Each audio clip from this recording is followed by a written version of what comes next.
Narito na po malalaking balita sa nakalipas na 24 oras. Mga kapuso, wala na pong bagyo sa bansa. Nakalabas na kahapon ng Philippine Area of Responsibility ang bagyong Ophel. Pero malaking pinsala ang iniwan ito sa iba't ibang panig ng bansa.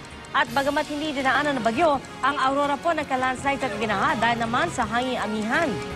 At 5 araw bago magtodos Los Santos, siksikan na sa mga terminal ng bus, pantalan at paliparan. Mamaya alamin natin ang sitwasyon dyan, live. At sa Alerto 24 naman po, isang Pilipinang balikbayan ang pinagnakawan po sa loob ng kanyang bahay sa Mandaluyong. At ang masaklap pa ay ginahasa pa raw siya umano ng 2 suspect. Pagkatapos naman mag-training sa General Santos City, tutulak na si pambansang kamao Manny Pacquiao pa Los Angeles, California para mag-ensayo sa Wildcard Gym. At naku, sabay naman po kayong matatakot at matatakam sa mga kainan na Halloween ang tema. At talagang ibang talentong Pinoy, may isa na naman po tayong kababayan ang nag-guest sa talk show ni Ellen DeGeneres. Yan po si Zendy Rose Tenerife na sumikat sa YouTube dahil sa pagkanta niya sa mall. Yan at iba pa mga balita ngayon na dito sa 24 Oras Weekend.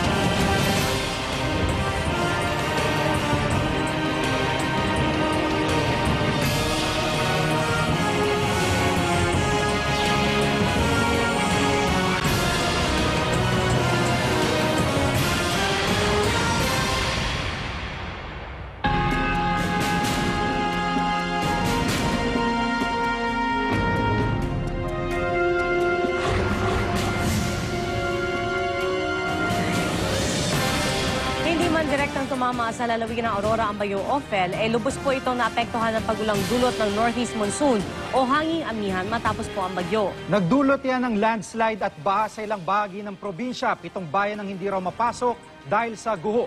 Nakatutok si Micaela Papa. Malakas at tuloy-tuloy ang pag-ulan sa ilang bahagi ng Aurora kahapon. Kaya naman ang ilang kalsada natambakan ng gumuhong lupa mula sa bundok. Sa bayan ng Maria Aurora, mahaba ang pila ng mga sasakyang hindi matawid ang bahagi ng kalsadang natambakan ng lupa. 5 landslide na ang naitala roon. Kagabi pa raw stranded ang maraming motorista. Dahil di na makapaghintay yung iba, naglakad na sila pauwi. Mano-mano ang pagtatanggal ng guho. May ibang bahagi sa Aurora na hindi rin mapasok dahil sa landslide at baha. Ilang pamilya na rin ang inilikas dahil sa pagbaha sa Baler. Pero mas maayos na raw ang lagay nila sa ngayon. Dito po sa Baler, okay naman po at nakabalik na po yung iba na yung mga rescue po namin kagabi. Ayon sa Aurora Provincial Disaster Risk Reduction and Management Council, bukod sa Maria Aurora, isolated din ang mga bayan ng Baler, San Luis, Dipaculaw, Dinalungan, Kasiguran at Dilasag. Base sa landslide and flood susceptibility map ng Mines and Geosciences Bureau, malaking bahagi ng probinsya ang landslide prone. May ilan naman na flood prone din. Mula sa Aurora, Micaela Papa, nakatutok, 24 oras.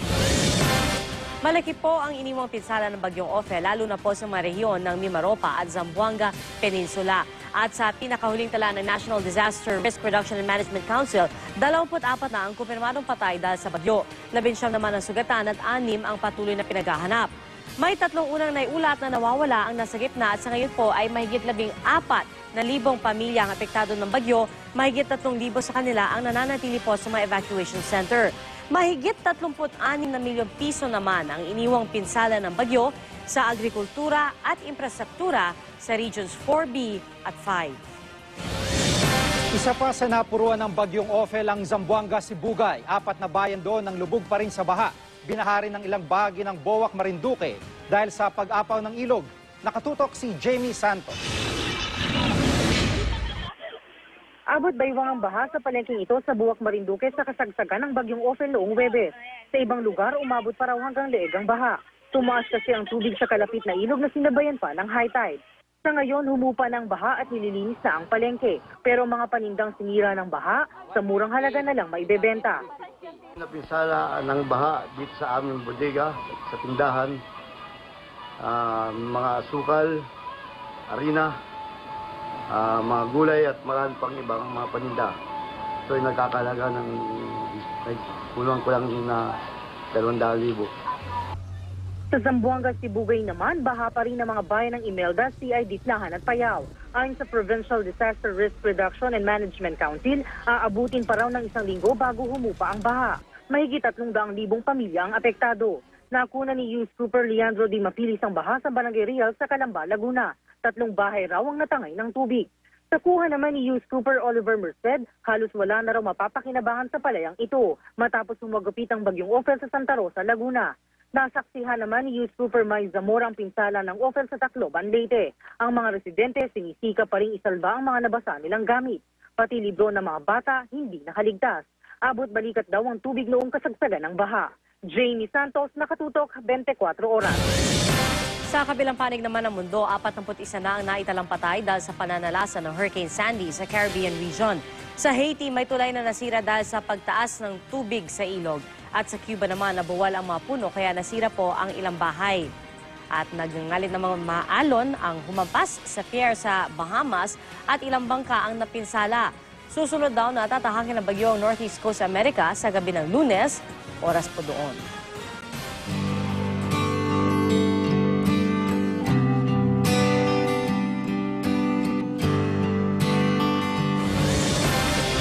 Mga kapuso, 5 araw po bago mag-Todos Los Santos, kamustahin po natin ang mga biyahe pa probinsya. Buong pwersa pong nakatutok ang GMA News sa mga pangunahing terminal, pantalan at paliparan. Si John Consulta nasa Araneta Center Bus Terminal sa Cubao at kasama rin po natin si Marisol Abduraman na nasa NAIA sa Pasay. At alamin din natin ang presyo ng mga bulaklak sa Dangwa sa Maynila mula naman po kay Salima Refran.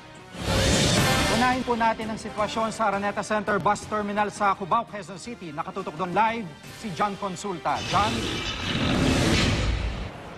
Jiggy, hanggang sa mga oras ito ay wala pa rin namang natatalang aberya dito kaugnay sa mga biyahe dito sa Araneta Center Bus Terminal. Yan ang sinisiguro ng mga otoridad sa kanilang mas pinaigting na inspeksyon sa mga bagahe. Sinisiguradong walang ipinagbabawal na gamit gaya ng alak, patalim at ipinagbabawal na droga. Panay din ang ikot ng K9 dogs. Nagpwesto rin ng mobile CCTV ang MMDA para mas mamonitor ang sitwasyon. Higit kumulang 5,000 ang bilang ng mga pasahero ngayong araw, kasama ang biyahe ngayong gabi pa Bicol. Mahirap na, siksikan na yun. Hindi ka na makakaalis sa araw na yun pag hindi ka maaga. Maaari magsiksikan na. Kaya nagmadali ako makaalis dito. Jiggy, ayon sa pamanuan ng Araneta Center Bus Terminal ay inaasahan nilang aabot sa bilang na 300 bus ang may-deploy ngayong araw at kumpara ito sa 200 bus units sa ordinaryong araw.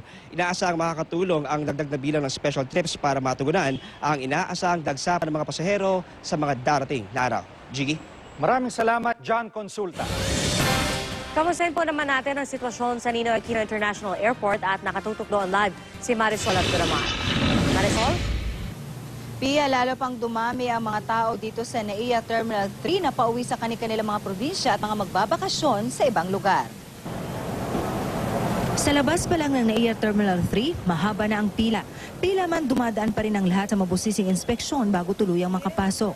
Nag-iikot din ang K9 unit.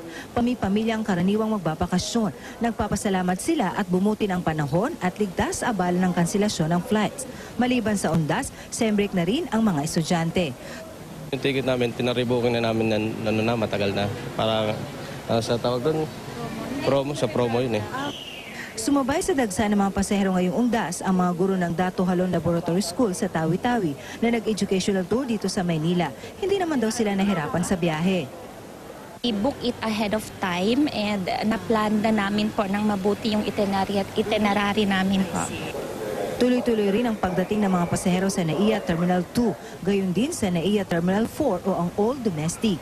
Bantay sarado ng mga pulis ang lahat ng terminal. May mga help desk din ang DOTC. Pinamataon namin dito, 24/7 yung tao namin para mag-monitor at mag-assist kung kailangan. We're expecting kahapon ngayon, tsaka bukas, pero Monday biglang po konti dahil may pasok pa. Pero babalik ulit yan siguro mga Wednesday, Thursday. Ito yung Thursday ang bukas na yun, ano? Simula bukas, ililipat na sa NAIA 3 ang ibang domestic flights mula NAIA 2. Wala namang nakikitang problema ang pamunuan ng Terminal 3 sa dagdag na 20 flights. Pia, base sa impormasyon na nakuha nga natin galing sa terminal operations, wala pa namang nagkakansela ng flight ngayong araw. Samantala, dahil ito nga ang tinatawag na peak season, paulit-ulit po ang paalala ng ating mga otoridad, pupunta po na maaga sa airport kung maaari nga lang daw po, kung kaya po ng 3 hours before the flight, magpunta na po dito dahil meron naman na daw mga airport personnel na handa nang tumugon sa kanilang pangangailangan o ready nang mag-accept sa kanilang mga check-in baggages. At kung maaari nga lang daw, travel light na lang para hindi raw masyado makaabala. At paalala rin nila, syempre, bawal po ang mga bomb jokes. Yeah? Maraming salamat, Marisol Abduraman. I am ready. Serbisyong totoo ng GMA News. Mga kapuso, asahan po ang mas magandang panahon sa bansa ngayong wala ng bagyo sa Philippine Area of Responsibility. Sa susunod po na 24 oras, magiging magandang panahon sa Visayas at Mindanao, maliban sa kaunting pag-ulan. At sa Luzon naman, maaaring ulanin ang gitna hanggang sa katimugang bahagi. Dulot po yan ng northeast monsoon o hanging amihan. Sa Metro Manila, posible magkaroon ng pag-ulan sa hapon o gabi, pero gaganda rin ang panahon simula po sa Lunes. Inaasahang magiging matataas pa rin ang alon sa seaboards ng Northern Luzon at kung maglalayag po, umiwas sa mga nabanggit na lugar. Ang Magat Dam naman po sa Ramon Isabela, nagpapakawalan ng tubig doon dahil sa pag-ulan. Nasa 191.77 meters ang level ng tubig doon at 193 meters ang normal high level ng dam. Para po sa iba pang detalye, bisitahin ang GMA Weather website at Facebook page. Natapos na kaninang training ni pambansang kamao Manny Pacquiao sa General Santos City at mamaya tutulak na siya pa Los Angeles, California sa wildcard gym ni Coach Freddy Roach na itutuloy ang pagpapakondisyon niya para sa laban nila ni Juan Manuel Marquez. Kahapon sumabak pa siya sa huling sparring session sa Gensan. Ayon kay Assistant Coach Buboy Fernandez, malaki ang naitulong ng ensayo nila roon sa stamina ni Pacman. Bago malis, nag-prayer meeting muna sila at binisita rin si Pacquiao ng mga anak niya. Good news po mga kapuso, matapos ang kumpanyang Flying V, sumunod na rin ang Petron sa big time rollback. Simula po sa Lunes, mahigit 2 piso ang kanilang ibababa sa presyo ng premium at unleaded gasoline. Piso at 70 sentimo naman sa regular gasoline, habang sa diesel at kerosene, piso at 35 sentimo. Susunod, exclusive, balikbayan ni Pinay, ninakawan na, ginahasa pa sa loob ng kanyang bahay sa Mandaluyong. Ilang araw bagong undas, marami pa ring stranded sa pier. Presyo ng mga bulaklak, aalamin natin. At Pinay YouTube sensation na si Zendy Rose, nag-guest sa isang talk show sa Amerika. Tutok na dito sa 24 oras. 24. Ninakawan na, ginahasa pa, yan ang sinapit ng isang balikbayang Pinay sa loob mismo ng kanyang bahay sa Mandaluyong. Si John Consulta, naka-alerto, 24, eksklusibo. Nanginginig pa sa takot ang 24 anyos na balikbayan na OFW nang makaharap ng GMA News. Kwento ni Bianca, di niya tunay na pangalan, mahimbing siyang natutulog nitong Huwebes ng madaling araw nang biglang maramdamang may tao sa loob ng kanilang bahay sa Mandaluyong. Para sa kanyang kaligtasan, nagpanggap na lang daw siyang tulog habang ninanakawan ng mga sospek. Pero laking gulat daw niya nang sinimulan daw siyang paghahawakan sa masiselang bahagi ng kanyang katawan. Hindi na raw nagawa ni Bianca na manlaban sa takot. Ganun yung gagawin nila sa akin. Sama-sama. Magmayaran yung ginawa nila. Makulong sila. Lumabas sa medical legal report ng Camp Crame na positibong na-rape ang biktima. Naaresto naman sa follow-up operation ng Mandaluyong Police ang 21 anyos na suspect na si Arvin Segula at isa pang suspect na minor de edad. Nabawi sa kanila ang ninakaw na laptop at cellphone ng biktima. Pero marin nilang itinangging ginalaw nila ito. Kasi ang bigat ng pinapataw niya sa akin, rape. Hindi ko naman ako ginawa sa kanya. Alam mo, nakasama ko yun. Ninakawan po siya, kinuha po yung mga gamit niya, ay sasampahan po namin ng rape, robbery po. Kung meron pa mang pong ibang biktima na nagawa ng kasalanan itong mga suspect na ito, mangyari pumunta lang po sila dito sa opisina namin para matulungan po namin sila. John Consulta, naka-alerto, 24.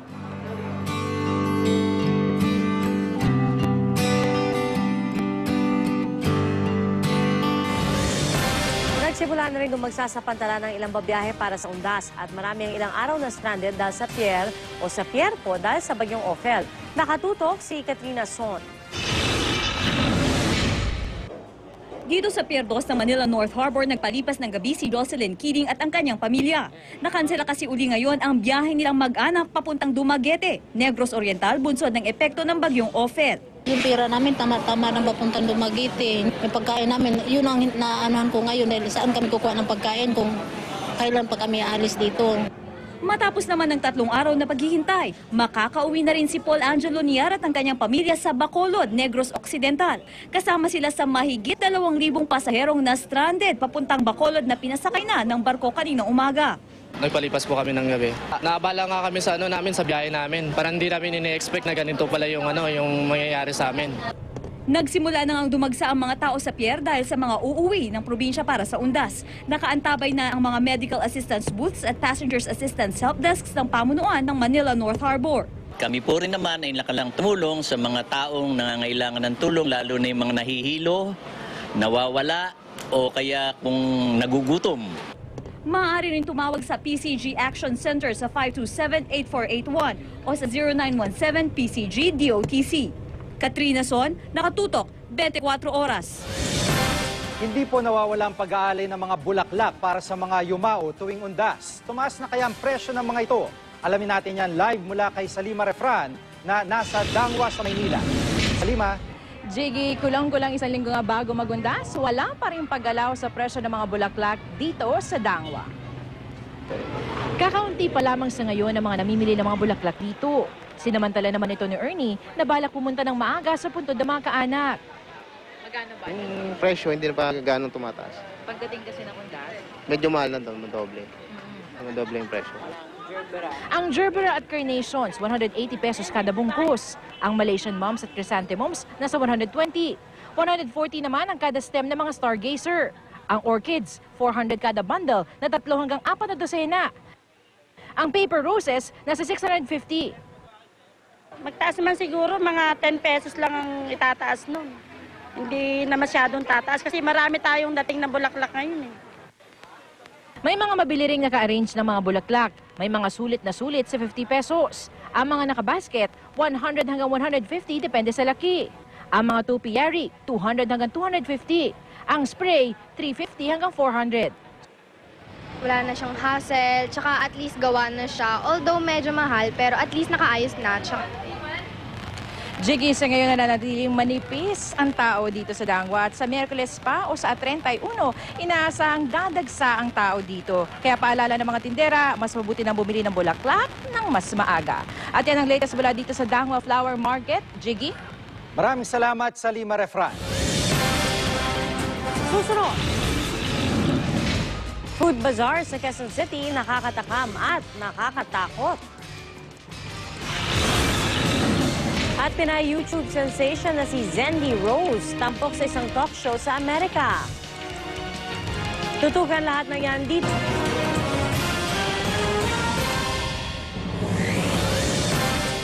Mga kapuso, naghahanap po ba kayo ng gimmick ngayong Halloween? Ito po ang swak sa inyo. Isang food bazaar sa Quezon City na talagang Halloween ang dating. Hindi lang po mabubusog ang inyong tiyan ng sari-saring pagkain, busog din po ang inyong mga mata sa mga dekorasyong nakakatakot. Pati po ang mga nagtitinda, naka-costume din. At matapos niyo pong kumain, pwedeng libreng magpa-picture kasama ang isang lalaking nakabihis kapre. Naku, Jiggy, naalala mo pa ba yung si Zendy Rose Tenerife? Oh, siya yung sumikat sa mall at kinanta niya, And I'm Telling You. Yes, mala Jessica Sanchez ang dating, di ba? Well, eto, Jigs, ngayon, abot na hanggang sa Amerika ang kanyang kasikatan. At ito nga po, nag-guest po si Zendy sa talk show ni Ellen DeGeneres. Nag-gang ng style pa nga sila ni Ellen. At syempre, hindi pwedeng hindi bibirit si Zendy. Yan. Talagang namangha po ang crowd at binigyan po siya ng standing ovation. Binati rin po siya ni Ellen sa kanyang bagong recording deal at meron pa siyang regalo para kay Zendy. I wanted to give you your own karaoke machine filled with an iPod that you can download. There's all the songs that the iPad, every one of the songs that you like to sing are on this. So all right, we'll be right back. At bukod po kay Zendy Rose, dati na rin nag-guest sa The Ellen DeGeneres Show ang mga kababayan nating sina Charis at Journey frontman Arnel Pineda. At mga kapuso, simula po ngayong Sabado, magiging mas bongga at extra special ang ating weekend. Magsisimula na po ang pinakahihintay na extra challenge tuwing Sabado at Linggo, 7:30 po yan ng gabi. At ang programang nagbibigay katuparan po sa pangarap ng bawat Pinoy na Wish Ko Lang, magbabalik po ng 4:15 ng hapon tuwing Sabado. At patuloy niyo pong tutukan ang mga paborito niyong programa tuwing Linggo sa mga bago nitong oras. Ang Pepito Manaloto, 6:30 ng gabi. Caps Amazing Stories, 8:15 ng gabi. Investigador, alas 9 ng gabi. I Believe, 9:45 ng gabi. At SNBO, 10:15 ng gabi. At yan po ang mabalita aming tinutukan sa nakalipas na 24 oras. Maraming salamat po sa iyong pagtitiwala. 59 na araw na lang, mga kapuso. Pasko na. Mula po sa Tahanan ng Katotohanan, ako po si Pia Arcangel. Ako po si Jig Manica, dito ang GMA. Walang kinikilingan, walang pinoprotektahan. Walang kasinungalingan sa bisyong totoo lamang. At dahil hindi natutulog ang balita, Nakatuto kami 24 oras.